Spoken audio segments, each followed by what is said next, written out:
This is Ms. DB, and in this lesson we are going to learn all about division properties of exponents, and we'll use those to evaluate and simplify expressions. A quotient with powers with the same base, we can do this the long way by writing the powers in expanded form and then crossing out any common factors. So 3 to the 5th would be 3 times 3 times 3 times 3 times 3, and 3 to the 3rd on the bottom is 3 times 3 times 3, and you can cancel if there's one on the top and one on the bottom that are the same. So we get to cancel out 3 pairs of 3's, and all we're left with is 3 times 3, or 3 squared. We can also use the rule, and the rule is that when you divide the same base, you can subtract the exponents. So here's that rule written out. With algebra, you would write a to the m minus n, and in numbers, here's an example, 6 to the 7th over 6 to the 4th. You could subtract those exponents and get 6 to the 3rd. Remember, though, you can always just write out the long form, and then you'll be able to see what you would do and what you'd get for an answer. So here's some examples. 2 to the 7th over 2 squared. Those have the same base, and we're dividing, so we can subtract the exponents, and we'd get 2 to the 5th. You can leave your answer as 2 to the 5th, or you can simplify that because it's a pretty small number and write 32. Either one will be correct on this worksheet. In B, we have x to the 4th over x to the 3rd. We can subtract those exponents because we have the same base, and we get x to the 1 power, which is the same as x. Again, you can leave it in either one of those forms. Here's a couple more examples. They're a little bit more complicated. In C, we have d to the 4th, e to the 3rd, all over de squared. We need to simplify the bottom. So de to the 2nd power is the same as d squared, e squared. Now remember that you can only use the rule about subtracting if they have the same base. So we have a d here and a d here, and then we have an e here and an e here. So you have to put the like parts together. So the base of d would be 4 minus 2 for the exponent, and the base of e has a 3 minus 2 for the exponent. And then we simplify, and we'd get d squared times e to the 1, which you could write as d squared e. All right, look at D. Again, it looks really complicated, but we'll just take it step by step. First of all, if there is no exponent on a number or a variable, you can add an exponent of 1. So we have the base of 3 here and here. We have the base of 4 here and here, and we have the base of 5 here and here. So let's put our like bases, kind of group them together. For the base of 3, we would have an exponent of 1 minus 2. For the base of 4, we would have 3 minus 4. And for the base of 5, we'd have 5 minus 3. So when you do that math, you'd have 3 to the negative 1, 4 to the negative 1, and 5 squared. Well, in the last lesson, we learned that if you want to leave your answer in simplified form, then you don't leave negative exponents. So we need to move the 3 to the negative 1 to the denominator, which would then be 3 to the positive 1, but you don't have to show that. And we'd have the 4 to the negative 1 would also move down to the denominator, which would change that to a positive 1. So that would leave this as 5 squared over 3 times 4, and we can simplify that as 25 over 12. I don't know why you would leave it as 25 over 3 times 4. So we'd leave that as 25 over 12 would really be the simplest form of this problem. So sometimes when you simplify, you just leave it like that. That's fine. Sometimes you go ahead and figure out what 3 to the 6th is. That's fine too. So there's more than one way to leave your answers in this one. Like in this last one, if you left it as 25 over 3 times 4, even if you left it right here, that's fine too. As long as you get it so that there are no like bases, no negative exponents, and follow all those rules that we learned in the last section. Here's a few from your worksheet. They're not too tricky. Let's look at number 3. It's got a few more steps. So again, we would start by simplifying the denominator. Leave the top just as it is. And the rule for if you're multiplying a product, or not multiplying, if you're raising a product to a power, is that each of those factors has to be raised to that power. And then we will find the like bases. So we have a squared and a cubed. And then our b's have the same base, so we would have b to the fourth and b cubed. So then remember that you take the top exponent, the exponent on the top, minus the bottom one. So that's a to the 2 minus 3 times b to the 4 minus 3. So the a will be a negative 1 because 2 minus 3 is negative 1. The b will be a positive 1.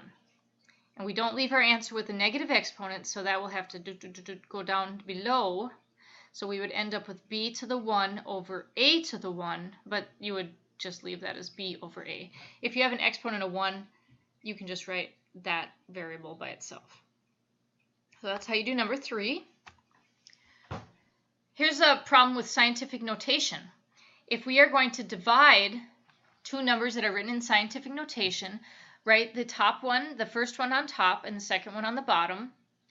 And then we can take these as parts. We can divide here, and then we can look at these as being the same base.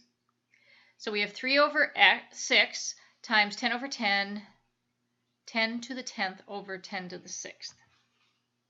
So 3 to the 6th we can simplify as 1/2 or 0.5. And then for the like bases of 10, we can subtract their exponents and get 10 to the 4th. So finally, you would get 0.5 times 10 to the 4th. However, it said write the answer in scientific notation. 0.5 is not between 1 and 10, so we need to move our decimal point over 1, which means we would have 5 times 10 to the negative 1, because this was a small number. And then I still have the 10 to the 4th. So I have 5 times 10 to the negative 1 times 10 to the 4th, and then you can combine the 10 to the negative 1 and the 10 to the 4th and get 10 to the 3rd. Now you do not have to type all of these steps onto your paper. You can do some of them by combining steps and some of them on your own paper. You would need to write, for sure the answer and maybe what you got like right here, and then how you simplified it. You can split up a quotient of products into a product of quotients. So if you have AC over BD, you can write that as A over B times C over D. For example, 3 times 4 over 5 times 7 is the same as 3/5 times 4/7. A power of a quotient can be found by first writing the numerator and the denominator's powers. So if we have 2/3 cubed, that's the same as 2/3 times 2/3 times 2/3, which is the same as 2 times 2 times 2 over 3 times 3 times 3, which is the same as 2 to the 3rd over 3 to the 3rd. The exponents in the final answer are the same as the exponents in the original expression. So for example, this is called the positive power of a quotient property. If you are raising a quotient, a fraction, to a positive power, it will be equal to both of those bases raised to that same power. So if we have 3/5 to the 4th power, that's the same as 3 to the 4th over 5 to the 4th. And so you'll practice with that. That's the same as 4 squared over 7 squared. And you can simplify and get 16 over 49. Here's another one. 3d squared over EF to the 4th power. We can rewrite this as 3d squared to the 4th over EF to the 4th. Now when you apply the power of a product property, you have to make sure that you take every part, every factor to the 4th power. So we'd have 3 to the 4th times d squared to the 4th. And then in the denominator, you'd have e to the 4th, f to the 4th. And then if we simplify this, we would have 3 to the 4th times d to the 8th over e to the 4th, f to the 4th. And you could simplify 3 to the 4th as 81. You don't have to simplify 3 to the 4th. You could leave it like that too. And then at this point, there's nothing else that can be simplified because there's no like bases, so you would just leave your answer like that. This is just another example for you to practice. So go ahead and pause the video and try this and then check and see if you got the right answer. So for this problem, you should have found that you got an answer of 2 to the 6th over 3 to the 4th. Or maybe you left your answer, maybe you evaluated and found that that would be the same as 64 over 81. Either of those answers is correct. Here's another one for you to try. So again, pause the video and give this a try and then check your answer. In this problem, you should have found that you got a to the 5th times b to the 20th over c to the 10th, d to the 15th. If you are typing this out, here is how you would type it. And if you want to use this little key to show you that you have a power, and then use the time sign, the asterisk key on your keyboard, and write b to the 20th, and then divide by the slash key, you need a parentheses to show that all of the bottom is going to follow. So that'd be c to the 10th times d to the 15th. And that's how you would type this out if you were typing. Remember that this key, this little pointing up key, is shift plus 6, and that tells us that we have an exponent following. Here are some problems from your worksheet. We can do a couple of these. How about number 7? So in number 7, you just need to take a to the 3rd over b squared to the 3rd. So we would get a to the 3rd over b to the rule is when you raise a power to a power, you multiply. You may need to keep referring back to your notes from the 7.3 worksheet because all of those multiplication properties we still use. How about number 8? And no, let's look at number 6. In number 6, the very most common mistake students make is they forget to take the 3 to the 2nd power.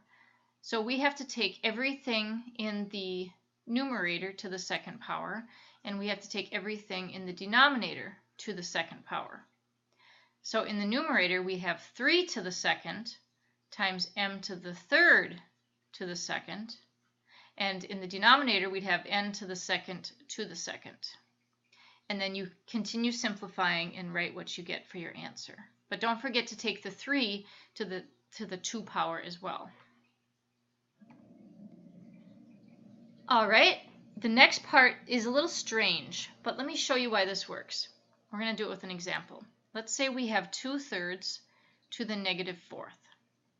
So that means that I would have 2 to the -4th over 3 to the -4th. But the rule is that you can't leave it with negative exponents. And the rule says if you have a negative exponent, bring it down to the denominator to make it positive. Or if you have a negative exponent in the denominator, you bring it up to make it positive. So it ends up being 3 to the 4th over 2 to the 4th. So the rule for this is to kind of take a shortcut and cancel the middle step and just say if you have a negative exponent, if you have a fraction being raised to a negative exponent, the rule is just take the reciprocal of that fraction, flip it upside down, and take it to the positive exponent. And you'll see that we still get the exact same answer. So either of these methods work and gives you the same exact answer in order to simplify problems that are fractions to a negative exponent. Don't forget that if all the factors divide out in the numerator, then, or the denominator even, then you can put a 1 there. So don't just leave it floating in the air. Okay, here's an example. So there's 2 methods really. The first method is to raise each of these parts of the fraction to the -3rd power, and then to change them to positive exponents by switching where they're at. And this would be 4 to the 3rd. You can leave it like that, or you can go ahead and figure out what is 4 to the 3rd and what is 3 to the 3rd. The other method is to switch them right away. So you, instead of 3/4, you'd write 4/3, and you change your exponent to a positive. And you can see you get exactly the same thing. And then they did simplify a little farther and wrote this as 64 over 27, which is the same thing I would have got if I would have simplified or evaluated those exponents, those powers. Okay, in this problem, again, there's two methods, two ways to do it. I could take everything on the top to the -2 and everything on the bottom to the -2. It will result in a lot of negatives. This is a 2. I'll have 2 to the -2, x squared to the -2 over y to the third to the -2. So you can see there's a lot of negatives to keep straight. The other method is to take the reciprocal and put y to the third on the top, 2x squared on the bottom, and then use a positive exponent. There's a lot less negatives to deal with in this case. So then we would have y to the 6th as our numerator, and on the bottom this would be 4x to the 4th. We would get the same thing here, but it's a little bit higher chance of error with all the negatives. This is just another example. We have two parts here. You would simplify each of these separately. First this one, then this one, and then you would multiply your resulting fraction together. So 2/3 to the -2 can be written as 3/2 to the +2. And 6m over 2n to the -3 is the same as 2n over 6m to the +3.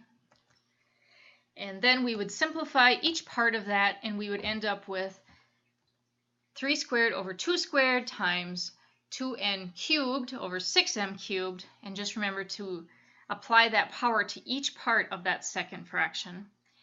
And finally, we would end up with, in this step right here, we could write this as 72n cubed over whatever 216 times 4 is, m cubed. And then we would have to simplify this fraction. They're saying another way to do that, because 216 times 4 is a big number, is you could cancel common factors. It's 8, I think. And they found that when they did that, they got 72 must be a factor of 864, and they got n cubed over 12m cubed. You could put a 1 up here if you want. So that simplified a lot from the beginning problem. These are the problems from your worksheet that have negative exponents. Let's do number 12. That looks kind of tricky. Let's use the method where we switch right away and then use a positive exponent. So we'd put b to the third on the top, 2a squared on the bottom, and then each of the top and the bottom needs to be raised to the 5th power. I kind of combined two steps in one there by taking each of these to the 5th power. So now I have b cubed to the 5th power, that's b to the 15th. And on the bottom, I have to take 2 to the 5th and a squared to the 5th. Well, a squared to the 5th, I multiply the exponents and I'd have a to the 10th. Now you could leave your answer like that, or you could go ahead and figure out what b to the 5th is. I mean a to the 5th. 2 to the 5th is 32. A to the 10th. This is a b. And that you could leave. Either one of those last two answers would be correct. How about 14? In 14, I would put the 3x squared on top, the 2 on the bottom, and they both would be raised to the +3 power. So on the top, on the numerator, I'd have to take 3 to the 3rd times x squared to the 3rd. And on the bottom, we just have 2 to the 3rd. So 3 to the 3rd is 3 times 3 is 9 times 3 is 27. X squared to the 3rd is x to the 6th. I can't finish my last problem.